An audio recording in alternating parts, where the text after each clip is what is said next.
বাংলাদেশের অন্তর্বর্তী সরকারের প্রধান উপদেষ্টা ডক্টর মোহাম্মদ ইউনূস ও ভারতের প্রধানমন্ত্রী নরেন্দ্র মোদীর বৈঠক গঠনমূলক ও ফলপ্রসূ ও অর্থবহ হয়েছে বলে জানিয়েছেন প্রেস সচিব শফিকুল আলম।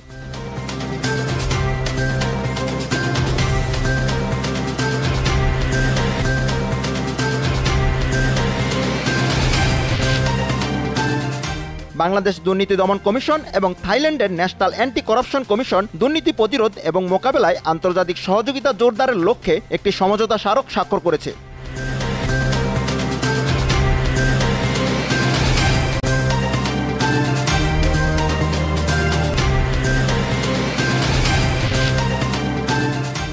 চট্টগ্রামের লোহাগাড়ায় বাস ও মাইক্রোবাসের সংঘর্ষে আহত আরও একজনের মৃত্যু হয়েছে। এই নিয়ে 11 জনের মৃত্যু হল। চট্টগ্রাম মেডিকেল কলেজ হাসপাতালের নিবিড় পরিচর্যা কেন্দ্রে চিকিৎসাধীন অবস্থায় তাসনিয়া ইসলাম প্রেমা নামের ওই তরুণীর মৃত্যু হয়।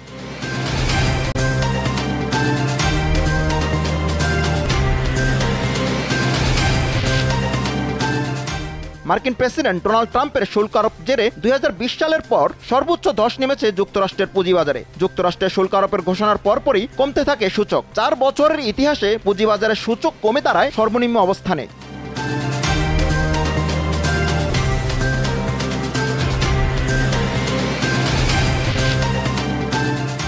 গাজা উপত্যকায় চলমান দ্বিতীয় দফা সামরিক অভিযানে ইসরায়েলের প্রতিরক্ষা বাহিনীর দ্বারা সংগঠিত যুদ্ধাপরাধের যথাযথ তদন্ত চেয়েছেন দেশটির 13 জন আইনজীবী।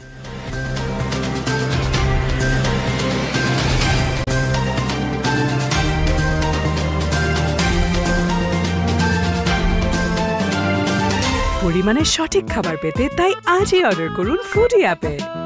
ফুডি।